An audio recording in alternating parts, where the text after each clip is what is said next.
Assalamualaikum warahmatullahi wabarakatuh. Perkenalkan, nama saya Agni Napeltian Srini dengan NIM 103623 dari kelas S1 ITK Jurutik 01. Di sini saya akan menjelaskan bagian pertama yaitu Project Charter, di mana Project Charter ini adalah fondasi dan formalisasi keberhasilan manajemen proyek. Baik, di sini di slide pertama ada untuk apa itu Project Charter. Jadi bayangin kita akan memulai sebuah perjalanan panjang sama tim. Sebelum mobil dinyalain, kita kan tentu perlu dokumen resmi yang menyatakan kalau proyek ini itu resmi jalan. Ini tujuannya, ini yang bertanggung jawab, dan ini wewenangnya. Nah, Project Charter tuh kayak gitu. Jadi secara definisi, Project Charter tuh dokumen formal resmi yang dibuat di tahap paling awal proyek, yaitu pada tahap initiating process group. Nah, dokumen ini tuh berfungsi untuk mengesahkan keberadaan proyek secara resmi di dalam organisasi. Banyak orang yang ngira Project Charter tuh cuma kertas administrasi biasa, padahal enggak. Project Charter tuh jauh lebih dari itu. Jadi kayak Project Charter tuh kontrak kesepakatan resmi antara tiga pihak utama, yaitu sponsor proyek, project manager, sama para stakeholdernya. Nah, dokumen ini tuh yang memberikan kewenangan resmi kepada si project manager untuk menggunakan sumber daya organisasi mulai dari anggaran, orang, sampai peralatan.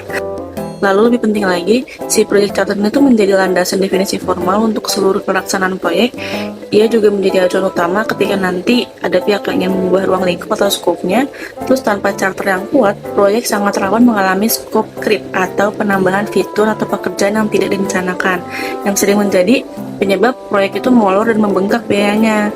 Di sini ada gambar, kalau kita lihat ada ilustrasi beberapa orang yang bersama-sama mengangkat sebuah panah besar ke arah atas. Jadi gambar ini tuh sangat menggambarkan kalau esensi Project Charter itu semua pihak bersatu padu memberikan kekuatan dan arah yang sama kepada proyek. Nah, panah yang besar mengarah ke atas ini melambangkan momentum dan kesuksesan yang ingin kita capai bersama sejak hari pertama. Baik, selanjutnya ada tujuan dan manfaat utama dari Project Charter.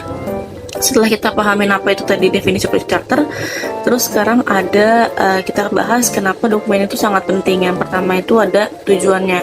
Dia untuk mendefinisikan proyek secara jelas sejak awal. Jadi banyak proyek yang gagal dari awal karena ada salah paham tentang apa yang sebenarnya ingin dicapai. Nah, Project Charter ini memastikan semua orang memiliki pemahaman yang sama. Lalu yang kedua ada mengidentifikasi otoritas proyek dengan tegas. Ini jadi kayak kita identifikasi kira-kira siapa sponsornya, siapa project manajernya, terus siapa yang mengambil keputusan besar. Semua ini tuh harus jelas agar nantinya nggak terjadi konflik wewenang di tengah jalan. Terus yang ketiga ada menjelaskan peran dan tanggung jawab serta menyediakan informasi kontak. Jadi semua pihak yang terlibat itu sangat akan amat membantu ketika ada masalah mendadak, akan butuh koordinasi cepat. Dan yang terakhir ada menjadi fondasi visi dan misi proyek. Jadi semua keputusan itu strategis nantinya akan dikembalikan ke dokumen ini. Lalu ada manfaatnya. Jadi manfaat utama dari Project Charter itu ada sangat mengurangi risiko kegagalan proyek, terutama pada proyek TI yang kompleks. Contohnya proyek pengembangan aplikasi perusahaan itu sering gagal karena requirement-nya itu terus berubah. Nah, dengan adanya charter yang kuat, perubahan tersebut bisa dikendalikan. Lalu yang kedua ada meningkatkan efisiensi kerja tim karena semua aktivitas terintegrasi dengan baik dan mengarah pada tujuan yang sama. Dan yang terakhir ada membangun sense of ownership pada sponsor. Jadi mereka ini ngerasa kalau ini tuh proyek mereka, dan sense of responsibility yang tinggi pada CPM atau project manager. Mereka ngerasa benar-benar diberi amanah dan wewenang. Jadi ketika orang merasa memiliki proyek, mereka akan lebih termotivasi dan bertanggung jawab. Di sini ada gambar yang saling melengkapi. Di sebelah kiri ada dua orang sedang high five, menggambarkan momen kesepakatan dan komitmen awal yang solid. Di sebelah kanan ada tim sedang bekerja sama di depan laptop dengan semangat kolaborasi. Jadi gambar ini tuh menggambarkan kalau Project Charter bukan hanya dokumen, melainkan perekat yang menciptakan kerjasama yang harmonis dan produktif sepanjang proyek. Oke, next ada elemen utama di Project Charter. Jadi secara umum tuh sebuah project charter yang baik harus memuat setidaknya ada 8 elemen di sini. Yang pertama ada nama proyek resmi, jadi harus jelas, singkat, dan mudah diingat. Lalu ada informasi kontak lengkap, sponsor, dan untuk project manajernya, termasuk nama, jabatan, nomor telepon, atau email. Terus yang ketiga tentu aja ada tujuan atau goal. Jadi apa yang ingin kita capai secara spesifik dan terukur. Lalu yang keempat ada bisnis case. Ini sangat penting. Karena apa? Karena kita harus jelasin nih alasan bisnisnya. Kenapa proyek ini harus dilakukan. terus apa masalah yang diselesaikan, dan apa manfaat finansialnya atau strateginya. Lalu yang kelima ada deliverables atau hasil akhir yang konkret dari setiap fase proyek. Yang keenam ada strategi global. Ini tuh nanti gambaran besar gimana si proyek ini akan dilaksanakan secara umum. Sudah estimasi awal, jadi estimasi waktu kasar atau milestone penting, dan estimasi biaya kasar. Dan yang terakhir ada sumber daya. Ini ada sarana, prasarana, tenaga ahli atau staff, terus vendor eksternal kalau diperlukan. Jadi dengan adanya elemen-elemen ini, project charter itu menjadi dokumen yang komprehensif dan siap menjadi acuan sepanjang siklus proyek. Di sini ada gambar panah ke atas. Jadi di sini tuh ada dalam panah ini kan ada tertulis beberapa kata kunci seperti project charter, sumber daya, tim pekerja, manajer, sponsor, definisi, dan samuasal. Jadi gambar ini tuh memang menggambarkan kalau semua elemen tersebut itu saling terhubung dan bersama-sama mendorong proyek menuju keberhasilan. Jadi panah yang besar melambangkan kekuatan dan arah yang jelas. Selanjutnya ada proses penyusunan. Ini sesuai PN Book edisi 6. Nah, jadi proses ini terdiri dari 3 komponen utama. Yang pertama ada input atau bahan baku yang dibutuhkan, ada business case atau dokumen bisnis, perjanjian atau kontrak dengan pihak ketiga, terus faktor lingkungan, perusahaan kayak budaya, organisasi, infrastruktur, dan lain-lain. Terus ada aset, proses organisasi. Ini tuh kayak template atau pelajaran apa yang bisa kita pakai dari proyek sebelumnya. Terus yang kedua ada tools dan teknik. Jadi ini ada expert judgment atau pendapat dari para ahli. Terus data gathering seperti brainstorming dan wawancara dengan stakeholder. Terus ada interpersonal skills, jadi fasilitasi pertemuan dan manajemen konflik. Dan yang terakhir ada meetings yang terstruktur. Lalu yang terakhir ada output yang dihasilkan itu apa. Yang pertama ada dokumen project charter itu sendiri. Lalu yang kedua ada assumption log atau catatan semua asumsi yang dibuat saat penyusunan, karena asumsi ini tuh bisa aja berubah seiringnya waktu berjalan. Jadi proses ini sengaja dibuat terstruktur supaya si project charter itu nggak dibuat secara asal-asalan, melainkan berdasarkan data dan kesepakatan bersama. Baik, selanjutnya ada gambaran project charter. Di sini ada dokumen project charter yang sudah ditandatangani. Di sebelah kiri melambangkan kalau project manager authority atau wewenang resminya sudah dibuat. Lalu ada 3 figur orang yang mewakili major partisipan. Jadi ini ada sponsor, ada project manager, dan ada anggota tim kuncinya. Lalu ada gulungan kertas dan pensil di atas buku project charter. Ini itu sebagai project charternya. Ada teleskop yang melambangkan visi dan tujuan yang harus dilihat dengan jelas. Lalu ada objektif atau target yang berwarna-warni, ini melambangkan sasaran yang sudah terukur. Lalu ada kotak yang bertuliskan measurements atau cara mengukur keberhasilan proyeknya. Lalu terakhir ada dokumen terpisah yang berisi tanda centang dan silang. Ini tuh melambangkan assumptions and restrictions-nya. Jadi asumsi dan batasan proyeknya, yang diterima mana dan yang ditolak yang mana, seperti itu. Jadi secara keseluruhan gambar ini tuh memberikan gambaran lengkap kalau project charter itu dokumen resmi. Dia punya otoritas yang kuat, mengandung tujuan yang jelas, dilengkapi juga dengan asumsi, batasan, dan metrik keberhasilan. Jadi mungkin sedikit kesimpulan dari materi yang saya sampaikan. Jadi intinya project charter tuh bukan hanya formalitas, dia melainkan fondasi utama kesuksesan suatu proyek. Dengan charter yang baik, kita bisa mengurangi resiko, meningkatkan elemen tim, dan memberikan kejelasan arah sejak hari pertama. Tanpa project charter yang kuat, proyek itu seringkali berjalan tanpa kompas. Jadi kayak mulai tersesat, terus molor, dan melebihi anggaran. Baik, sekian penjelasan dari saya. Selanjutnya untuk project charter terkait KAK akan dijelaskan oleh teman saya. Baik, assalamualaikum warahmatullahi wabarakatuh.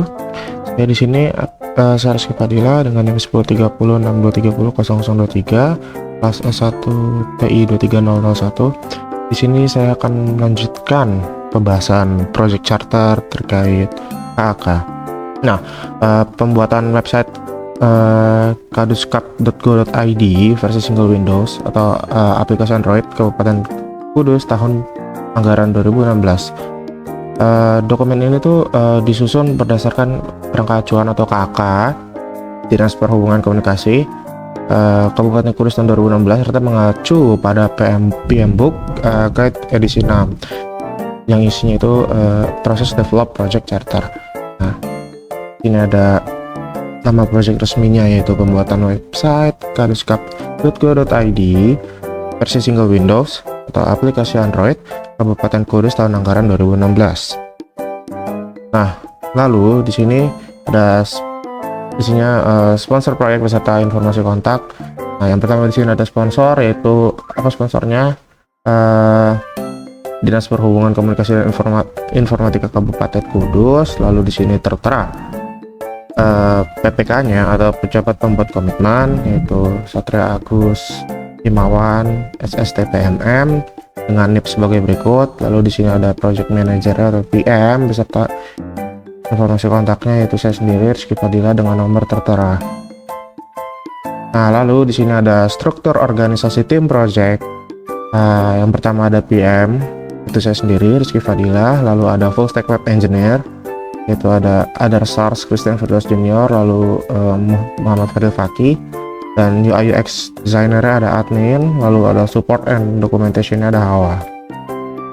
Nah, baik, jadi tujuan atau goal dari project ini yaitu membangun layanan berbasis Android yang menjadi jembatan penghubung ya antar masyarakat Kabupaten Kudus dan pemerintah daerah. Nah, fungsinya ini untuk apa? Fungsinya itu yang pertama ada meningkatkan partisipasi aktif masyarakat dalam pembangunan daerah, kayak contohnya itu ada masukan usulan, keluhan, monitoring program gitu, kayak sistem pelaporan masyarakat itu. Lalu ada mempercepat penyampaian keluhan, memberikan akses real time atau langsung bagi Pemda untuk memetakan permasalahan, lalu memantau kerja SKPD, lurah, camat, serta melakukan evaluasi. Jadi semua itu termonitoring dengan real time. Jadi apa yang dikerjakan itu kelihatan semua, mulai dari log-log dan lainnya. Lalu di sini ada juga mendukung pelayanan publik yang lebih cepat, transparan, dan tanpa batas. Nah, yaitu yang dibahas real time tadi itu seperti ini. Nah, lalu di sini ada penjelasan asal muasal projectnya atau business case-nya. Yang pertama itu perkembangan teknologi smartphone itu telah mengubah perilaku masyarakat. Jadi masyarakat tuh kayak lebih enak, lebih nyaman gitu pakai aplikasi yang hanya ada di satu device, tidak perlu lagi harus kalau mau melapor ini hubungi si ini, nomor ini, jadi lama gitu. Nah, jadi si aplikasi ini udah include semuanya, jadi kayak menangkap keluhan, memantau kinerja dan lainnya itu udah ada dalam satu aplikasi ini. Nah, lalu di sini ada strategi globalnya dalam melaksanakan proyek, yaitu pendekatan single Windows atau satu aplikasi integrasi. Jadi untuk semua gitu kayak sistem apa ya, jadi dia terhubung ke semua sistem mulai dari masyarakat, SKPD, bupati dan lainnya itu. Jadi semua include jadi satu. Lalu di sini ada pengembangan kolaboratif antar tim sesuai struktur organisasi yang barusan di atas. Dan metode pengembangannya itu yaitu adalah analisis kebutuhan, desain UI UX, lalu pengembangan full stack, testing, dokumentasi and support, deployment, dan pemeliharaan untuk after sales-nya atau after development-nya. Nah, di sini itu ada perhitungan waktu kasar ya, atau bisa disebut juga milestone-nya. Nah, jadi jangka waktu pelaksanaan itu 60 hari kalender tahun anggaran 2016. Lalu untuk milestone utamanya yang versi high level, jadi minggu sebelumnya saya jelaskan dulu high level ini yang mudah untuk dipahami dan bisa masuk ke semua kalangan dan bisa mudah dimengerti. Jadi di minggu 1 sampai 2 itu ada analisis kebutuhannya dan desain UI UX-nya untuk pemetaan. Nah, lalu di minggu 3 sampai 6 itu ada pengembangan full stack dan backend-nya. Semua itu UI UX dan backend-nya kalau ada apa-apa tuh masuk di minggu 3 sampai 6. Lalu minggu 7 dan 8 itu testing, revisi dan dokumentasi. Jadi setelah di develop semuanya ini dari minggu 3 sampai 6, nah 2 minggu itu dilakukan testing dan revisi kalau ada bug dan lainnya. Nah, lalu di minggu 9 itu ada pelatihan dan serah terima. Jadi sebelum kita ngasih aplikasinya itu nggak mentah-mentah langsung dikasih ini gitu, enggak, cuma kita harus melatih dulu SDM-nya agar bisa menggunakan aplikasi ini dengan baik dan benar. Lalu di minggu 10 itu ada di deploy aplikasi di Play Store dan penyerahan dokumen akhir.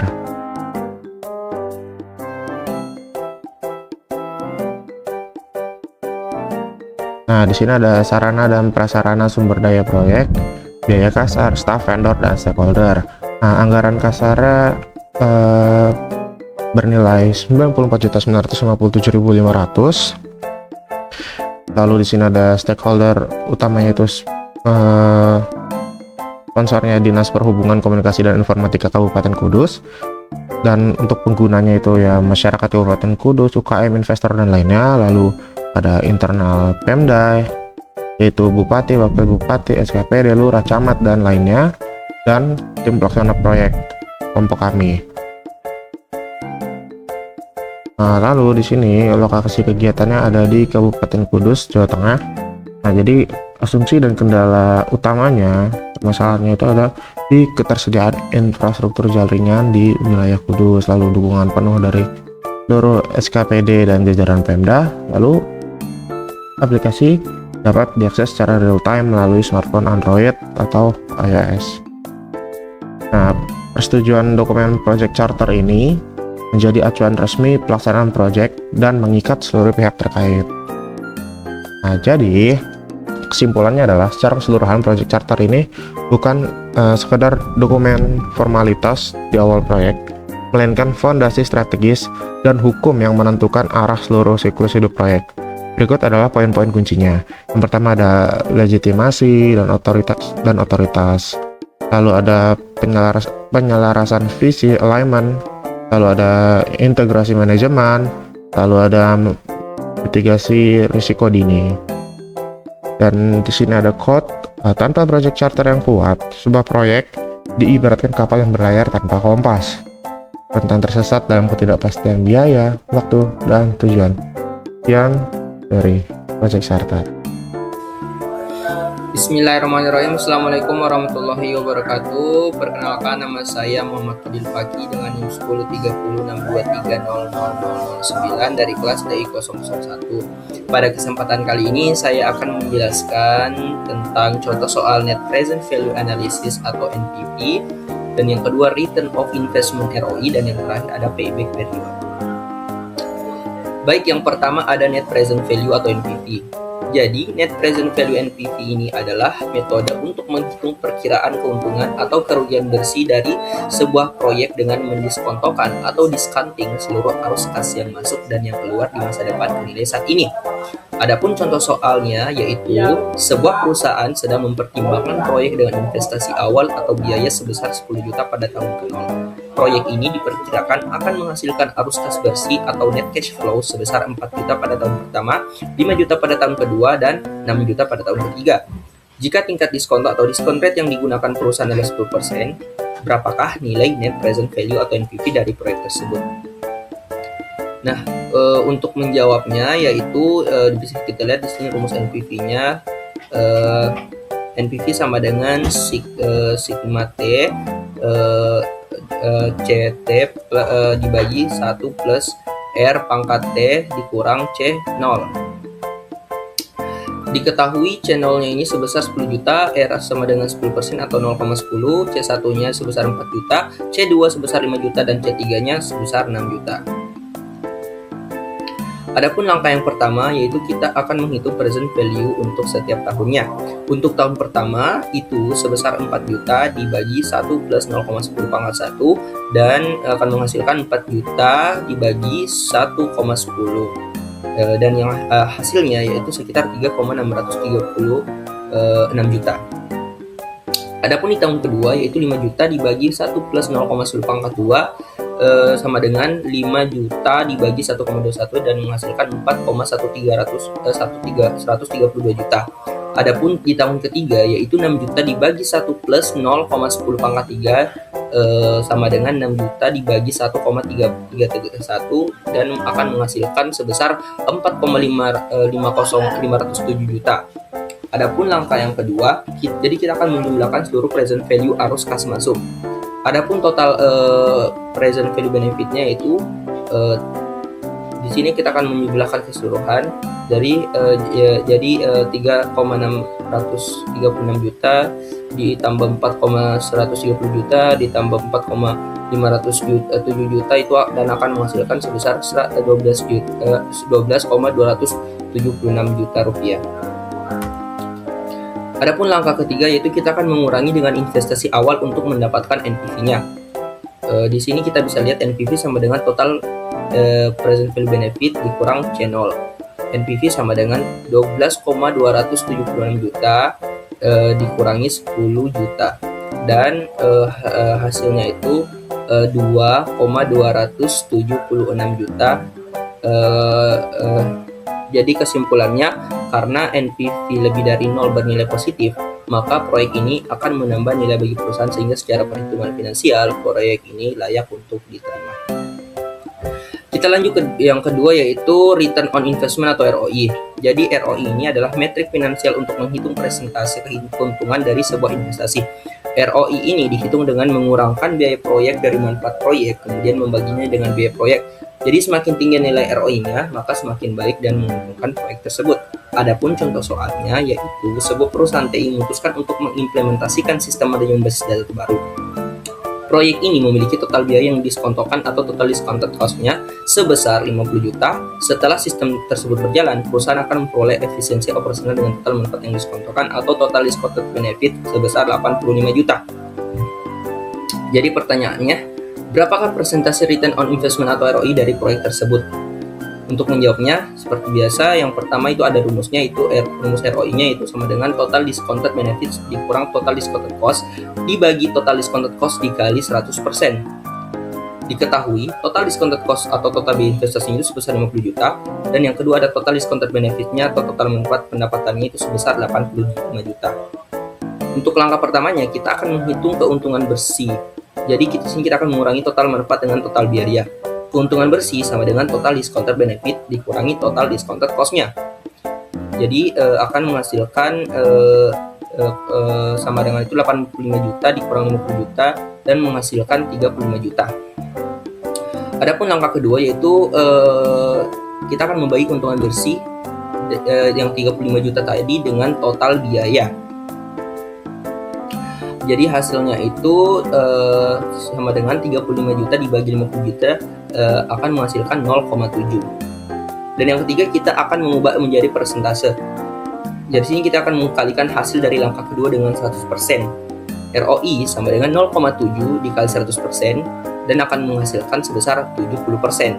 Jadi untuk kesimpulannya, ROI untuk proyek implementasi sistem basis data tersebut adalah 70%, yang berarti untuk setiap 1 rupiah yang diinvestasikan pada proyek tersebut, perusahaan akan mendapatkan keuntungan tambahan sebesar 0,70 rupiah. Dan yang terakhir ada payback period. Jadi payback period ini adalah jumlah waktu yang dibutuhkan untuk mengembalikan total biaya yang diinvestasikan dalam suatu proyek dari arus kas masuk bersih yang dihasilkannya. Adapun contoh soalnya itu sebuah perusahaan menginvestasikan dana sebesar 100 juta untuk sebuah proyek TI baru. Proyek ini diproyeksikan menghasilkan arus kas bersih yang berbeda setiap tahunnya. 30 juta pada tahun pertama, 40 juta pada tahun kedua, dan 50 juta pada tahun ketiga. Untuk pertanyaannya, berapa lama waktu yang dibutuhkan proyek tersebut untuk mencapai payback period? Jawabannya yaitu bisa kita adapun rumus payback period yang pertama. Di sini ada 2 rumus. Jadi yang pertama itu ada rumus cash flow yang sama, yaitu payback period sama dengan initial investment dibagi net cash flow. Dan yang rumus kedua, jika cash flow berbeda per tahun, itu payback period sama dengan N plus C dikurang B dibagi A dikurang B. Keterangannya, N sama dengan tahun terakhir sebelum menutupi investasi, A sama dengan jumlah investasi mula-mula, B jumlah arus kas kumulatif pada tahun ke N, C jumlah arus kas kumulatif pada tahun ke N plus 1. Nah, sesuai di materi yang di PDF, jika arus kas berbeda setiap tahunnya atau cash flow berbeda per tahun, maka kita akan menggunakan rumus yang kedua pada soal ini. Jadi diketahui untuk investasi awalnya itu sebesar 100 juta, arus kas tahun pertama itu 30 juta, dan yang tahun kedua 40 juta, dan yang tahun ketiga itu 50 juta. Adapun langkah-langkahnya, yang pertama kita harus menghitung arus kas kumulatifnya. Jadi kita perlu melihat kapan uang 100 juta tersebut kembali.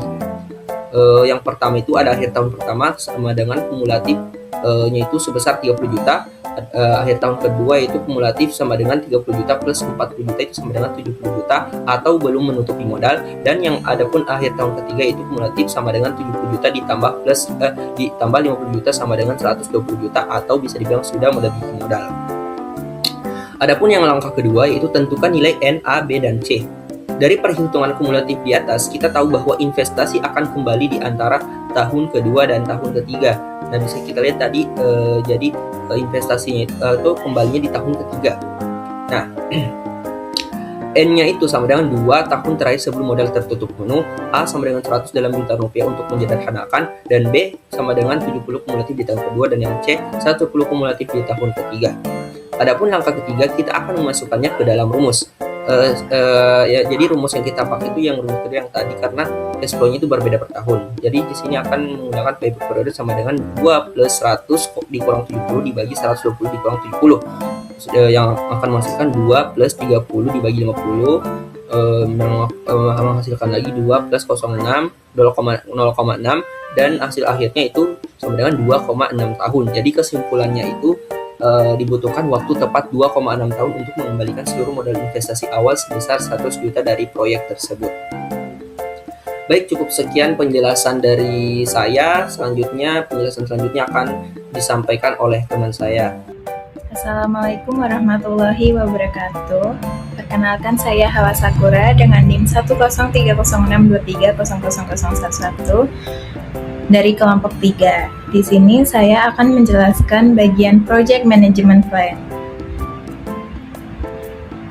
Langsung saja, isian dari Project Management Plan itu ada definisi dan fungsi Project Management Plan, lalu Project Life Cycle, lalu komponen Project Management Plan, lalu alat dan teknik perencanaan proyek, Project Baseline, Project Management Subsidiary Plans, lalu ada metodologi yaitu Agile dan Waterfall, lalu peran kunci ekosistem proyek, faktor keberhasilan proyek, dan tantangan umum dan strategi mitigasi. Baik, masuk ke definisi dan fungsi Project Management Plan. Nah, Project Management Plan ini didefinisikan sebagai peta jalan atau roadmap yang menjelaskan bagaimana sebuah proyek direncanakan di berbagai fase, serta bagaimana proyek tersebut akan dilaksanakan, dipantau, dan dikendalikan sepanjang siklus hidupnya. Nah, PMP berfungsi sebagai dokumen komprehensif yang mencatat seluruh tahapan proyek mulai dari perencanaan, eksekusi, hingga penutupan. PMP sendiri menjadi acuan utama bagi stakeholder karena memuat detail seperti target, jadwal alokasi sumber daya, dan strategi mitigasi risiko standar kualitas. Nah, untuk project life cycle di sini ada 5 fase. Ada fase inisiasi, perencanaan, pelaksanaan, pemantauan dan pengendalian, lalu yang terakhir fase penutupan. Nah, untuk fase yang pertama, initiation atau inisiasi, yaitu penentuan nilai, kelayakan, dan perasan bisnis. Nah, di sini outputnya itu project charter, lalu identifikasi stakeholder. Lalu fase yang kedua itu planning, yaitu perencanaan. Nah, di sini itu pengembangan peta jalan terperinci, tugas, dan risiko. Jadi outputnya itu PMP lengkap dan WBS dan baseline. Lalu fase yang ketiga, fase execution atau pelaksanaan. Di sini fase ini mengkoordinasi sumber daya dan penyelesaian tugas. Jadi outputnya itu deliverables dan laporan kemajuan. Lalu fase yang keempat yaitu monitoring and control. Itu fase pemantauan dan pengendalian. Jadi di fase ini itu pelacakan kinerja dan manajemen perubahan. Jadi outputnya ada matriks kinerja dan change request. Lalu fase yang kelima yaitu terakhir itu fase closure atau penutupan. Di fase ini itu penyerahan hasil akhir dan dokumentasi pembelajaran. Nah, outputnya itu laporan penutupan dan lesson learned. Nah, apa aja sih komponen Project Management Plan? Nah, yang pertama itu ada pendahuluan. Nah, di sini memberikan gambaran umum mengenai proyek, tujuan dan maksud dari rencana manajemen proyek. Lalu yang kedua ada manajemen lingkup proyek. Di sini menjelaskan bagaimana lingkup proyek akan didefinisikan, divalidasi dan dikendalikan sepanjang siklus hidupnya. Lalu yang ketiga ada manajemen jadwal. Itu menjelaskan pendekatan untuk mengembangkan, memantau dan mengendalikan jadwal proyek. Jadi ini mencakup pengurutan aktivitas, alokasi sumber daya, dan garis dasar jadwal. Lalu ada manajemen biaya. Ini merinci prosedur dan proses untuk memperkirakan, membuat anggaran, dan mengendalikan biaya dalam proyek. Lalu ada manajemen mutu. Nah, ini tuh mendefinisikan standar mutu dan bagaimana standar tersebut akan dipenuhi melalui penjaminan mutu dan pengendalian mutu. Lalu ada manajemen sumber daya. Nah, manajemen sumber daya ini menjelaskan bagaimana sumber daya proyek, yaitu manusia, peralatan, atau material, akan diperoleh dan dialokasikan dan dikelola. Lalu ada manajemen komunikasi. Nah, manajemen komunikasi ini menentukan kebutuhan komunikasi para pemangku kepentingan proyek serta metode komunikasi dan laporan. Lalu manajemen risiko itu mengidentifikasi potensi risiko, dampak dan respon untuk mengurangi dan mengatasinya selama proyek berlangsung. Lalu ada manajemen pengadaan. Itu menjelaskan bagaimana barang dan jasa akan diperoleh dari vendor atau pemasok eksternal jika berlaku.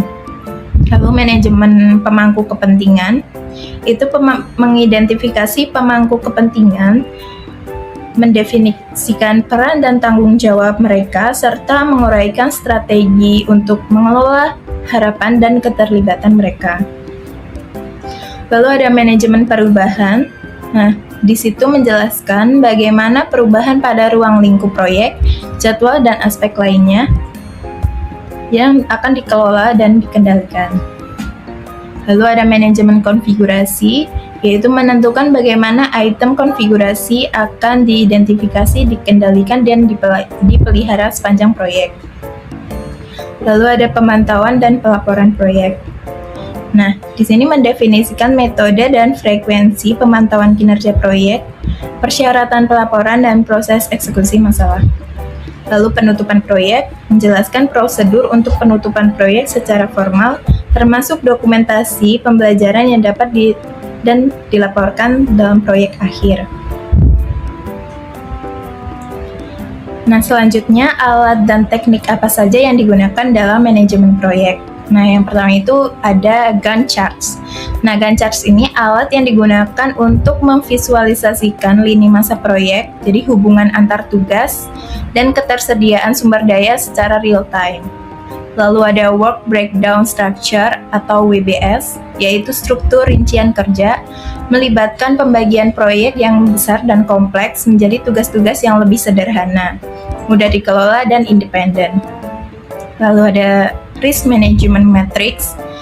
Nah, alat ini digunakan untuk mengidentifikasi dan memprioritaskan risiko berdasarkan dampak dan kemungkinan yang terjadi.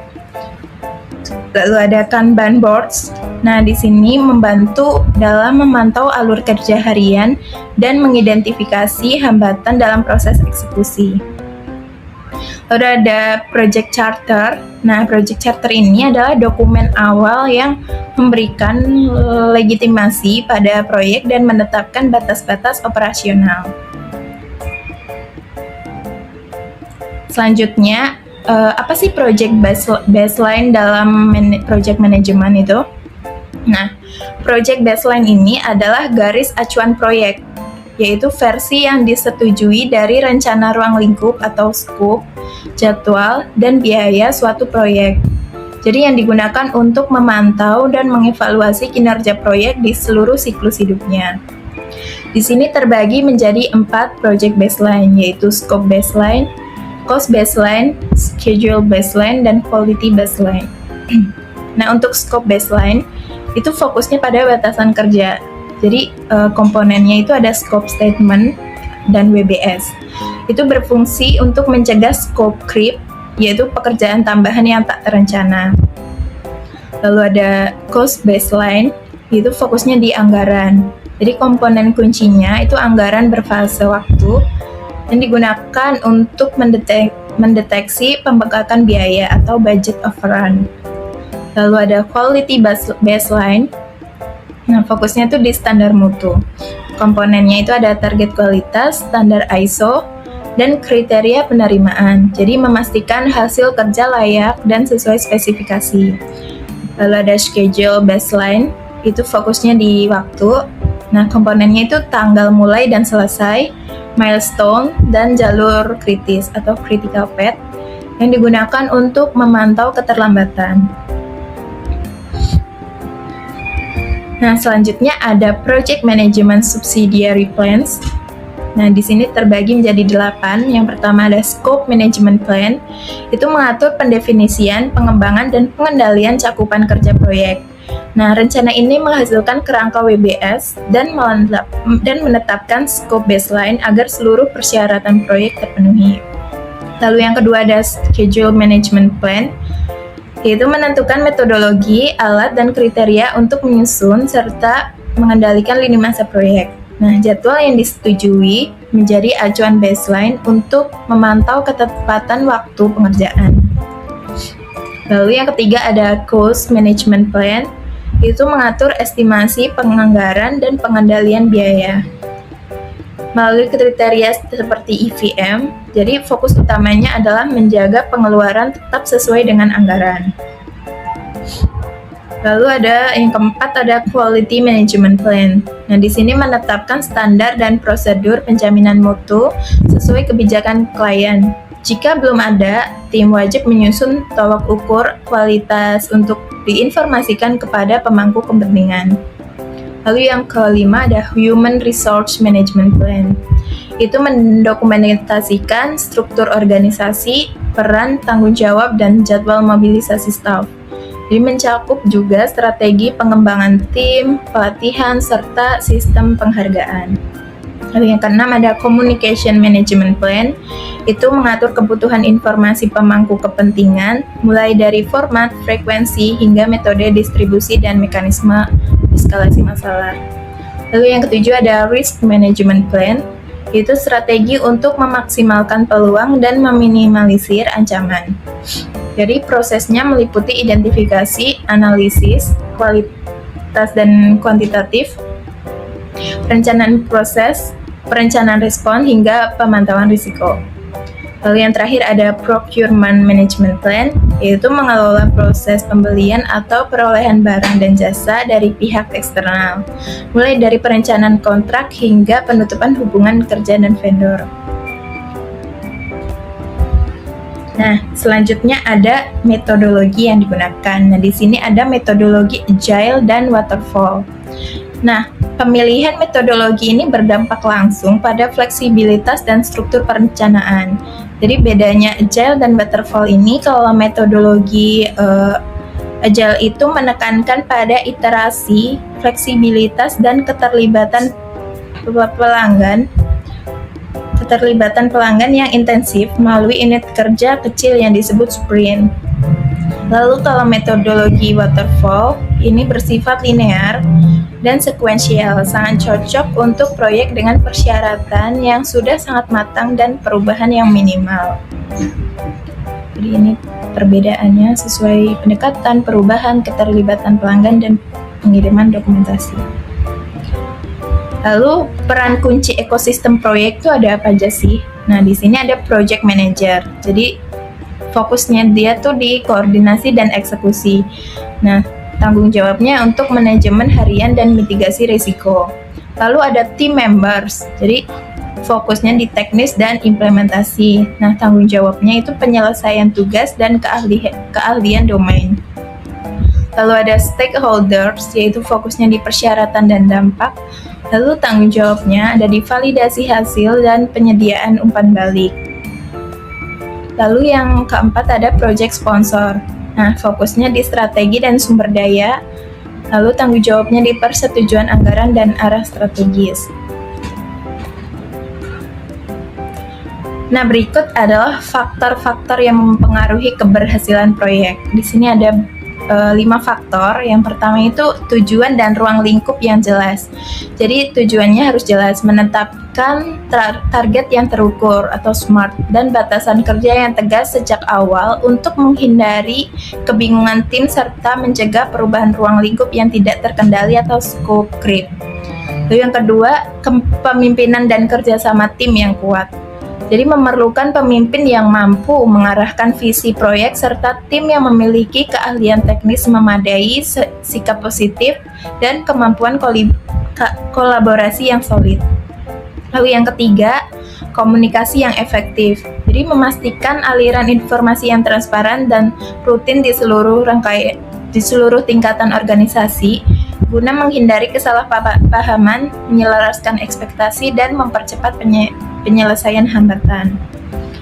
Nah, untuk yang keempat ada keterlibatan pemangku kepentingan. Ini juga mempengaruhi banget karena partisipasi yang aktif dari pemilik proyek, klien, dan pengguna akhir dalam memasukkan secara validasi untuk memastikan hasil akhir benar-benar memberikan nilai bisnis yang diharapkan.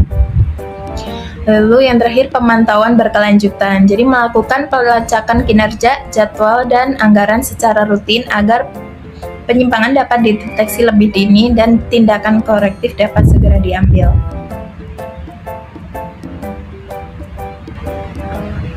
Selanjutnya, tantangan utama dan strategi mitigasi project management plan. Nah, yang pertama itu ada scope creep. Scope creep ini penyebabnya itu persyaratannya yang tidak jelas. Jadi strategi mitigasinya itu harus mengontrol perubahan secara internal atau change control. Lalu yang kedua ada keterbatasan sumber daya. Penyebabnya itu perencanaan kapasitas yang buruk. Nah, strateginya itu membuat kalender sumber daya dan load balancing. Lalu yang ketiga, tenggat waktu yang tidak realistis. Itu penyebabnya optimism bias atau tekanan eksternal. Nah, strateginya membuat bottom up estimation. Lalu yang keempat, itu komunikasi yang buruk. Jadi penyebabnya itu informasinya terfragmentasi. Jadi strateginya itu protokol komunikasi dan alat kolaborasi. Lalu yang kelima ada manajemen risiko yang tidak memadai. Jadi penyebabnya kurang foresight atau pandangan yang jauh. Nah, strateginya itu membuat risk register yang dinamis. Nah, baik kesimpulan dari project management plan ini. Jadi project management plan itu merupakan peta jalan strategis yang mengintegrasikan seluruh fase perencanaan, eksekusi, dan pengendalian guna memastikan proyek mencapai tujuannya secara terstruktur dan efisien. Nah, kesuksesan implementasi rencana sangat ditentukan oleh sinergi antara penetapan tujuan dan ruang lingkup yang jelas untuk mencegah scope creep, kepemimpinan serta kerjasama tim yang solid, komunikasi yang transparan, keterlibatan aktif pemangku kepentingan, serta pemantauan kinerja secara berkelanjutan. Dengan menggabungkan komponen teknis seperti work breakdown structure atau WBS, manajemen risiko yang proaktif, dan pemilihan metodologi yang tepat baik agile maupun waterfall, PMP berfungsi sebagai instrumen kendali mutu yang menyelaraskan sumber daya dan ekspektasi demi menghasilkan hasil akhir yang berkualitas tinggi, tepat waktu, dan sesuai anggaran. Baik, sekian penjelasan project management plan dari saya. Materi selanjutnya akan dibacakan oleh teman saya, Adar. Oke, assalamualaikum warahmatullahi wabarakatuh. Nama saya Adar Sars Christian Firdaus Junior dengan NIM 1030623000026. Di sini saya akan menjelaskan penjelasan terkait diagram alir proses integration management project. Nah, sebelumnya apa itu integration management project? Nah, manajemen integrasi proyek ini atau bisa disebut integration management project adalah kunci di mana keseluruhan proyek yang menuntut manajer proyek untuk mengkoordinasikan semua area pengetahuan di sepanjang siklus hidup proyek. Nah, proses ini bukan sekedar integrasi perangkat lunak, melainkan kemampuan manajerial untuk melihat gambaran besar agar tidak terjebak pada detail yang terlalu sempit. Nah, bisa dilihat dari alur proses pada gambar di samping. Ada 5 alur proses, di mana ada inisiasi, ada planning, ada executing, monitoring, dan closing. Nah, pada initiating itu ada develop project charter, atau bisa disebut membuat project charter. Di planning ada develop project management plan, yaitu membuat project management plan. Di executing ada direct and manage project work, atau bisa disebut mengerahkan dan mengatur pekerjaan. Dan yang keempat ada monitoring, di mana ada monitoring and control project work, atau bisa disebut dengan mengawasi dan mengendalikan pekerjaan proyek. Dan juga ada integrated change control, atau bisa disebut dengan mengintegrasikan pengendalian perubahan. Yang kelima ada closing, yaitu close project. Nah, yang pertama adalah initiating, di mana develop project charter. Nah, di sini develop project charter adalah proses awal yang bertujuan untuk menyusun dokumen formal yang mengesahkan keberadaan sebuah proyek secara resmi, di mana dokumen ini memberikan wewenang kepada manajer proyek untuk memulai mengalokasikan sumber daya organisasi demi pencapaian kegiatan proyek.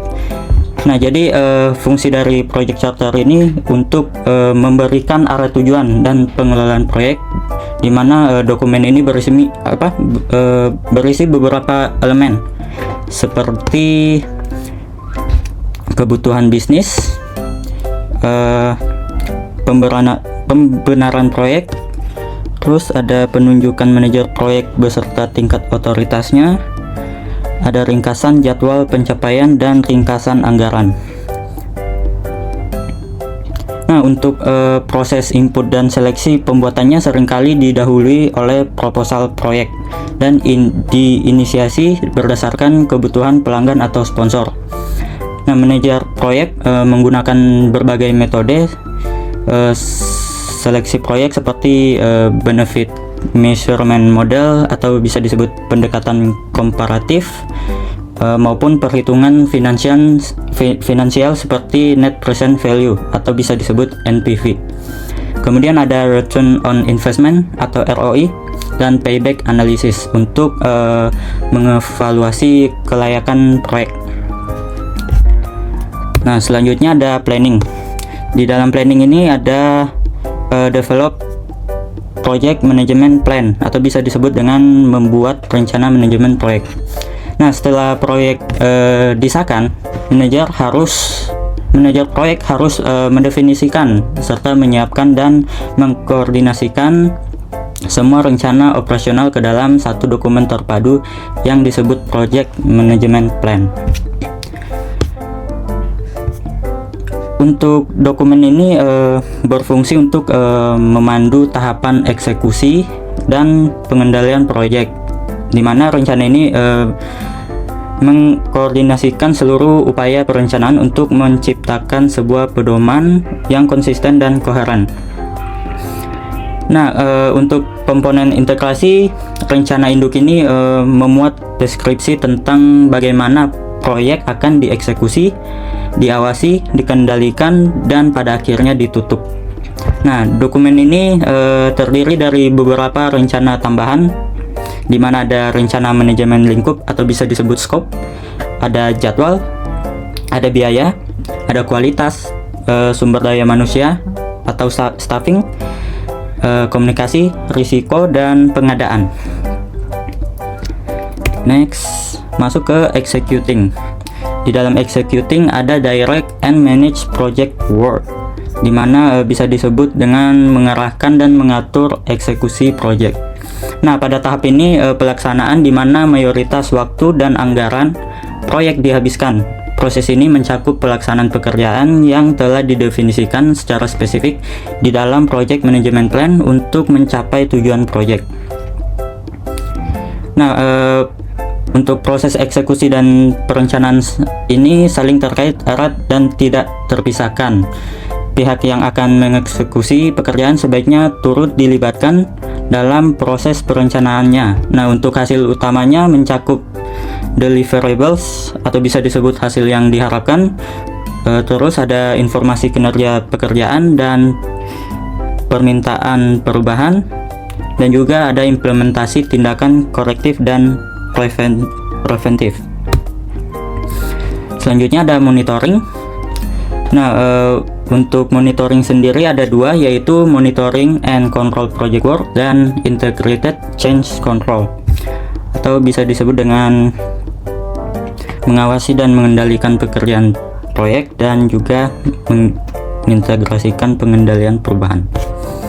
Nah, pada monitoring and control project work ini, proses ini mencakup pelacakan, peninjauan, dan pelaporan kemajuan proyek secara berkelanjutan untuk memastikan kinerja aktual sesuai dengan sasaran yang tepat dalam project management plan.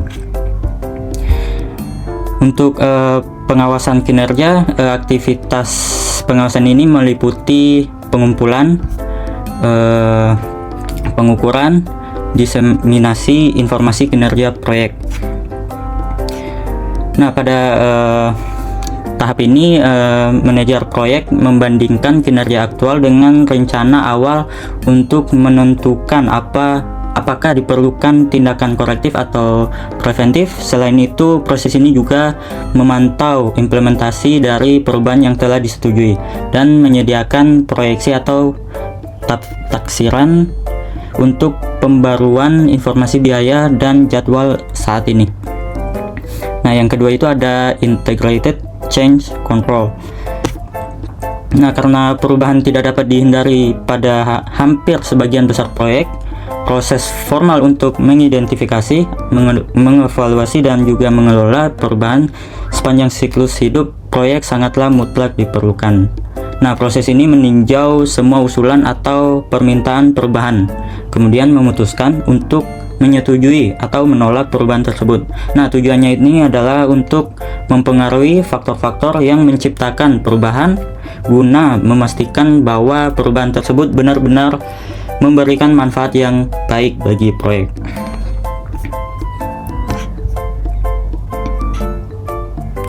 Nah, untuk sistem pengendalian untuk integrated change control ini dimana difasilitasi oleh sebuah change control system, yakni prosedur terdokumentasi yang menjelaskan kapan dan bagaimana dokumen dan pekerjaan resmi dapat diubah. Nah, keputusan persetujuan ini umumnya untuk berada di tangan dewan khusus yang disebut dengan Change Control Board atau bisa disebut CCB. Next, pada bagian closing, yaitu close project. Nah, pada tahap ini adalah proses penutupan seluruh aktivitas di seluruh grup proses manajemen proyek secara resmi, baik untuk satu tahapan penuh maupun penyelesaian proyek secara keseluruhan. Nah, pada close project ini ada dua prosedur utama, yaitu administrative closure procedure dan juga contact closure procedure. Di mana pada administrative closure procedure, verifikasi dokumen proyek, interaksi anggota tim, serta penerimaan formal atas hasil proyek oleh pelanggan atau sponsor. Selain itu, untuk contract closure procedure lebih ke penyelesaian dan penutupan semua perjanjian kontrak dengan vendor atau pihak eksternal, termasuk verifikasi produk. Nah, untuk output akhir dari proses close project ini lebih ke menghasilkan serah terima produk, layanan, atau transisi hasil akhir. Selain itu, tahap ini juga mewajibkan pembaruan organisasional proses aset, atau bisa disebut dengan aset proses organisasi, yang akan menyimpan informasi historis serta pelajaran dari proyek yang berjalan agar dapat dimanfaatkan oleh manajer proyek lainnya di masa depan. Baik, jadi kesimpulannya yaitu struktur diagram alir manajemen integrasi proyek ini adalah sebuah sistem terpadu yang memastikan perencanaan, eksekusi, dan pengendalian saling terhubung seperti sebuah mesin guna memastikan tujuan bisnis pelanggan yang dapat dipenuhi dengan pengawasan yang ketat terhadap segala bentuk perubahan. Mungkin sekian dari pembahasan diagram alir proses integration manajemen proyek. Apabila ada salah kata dan ucapan, saya mohon maaf. Terima kasih.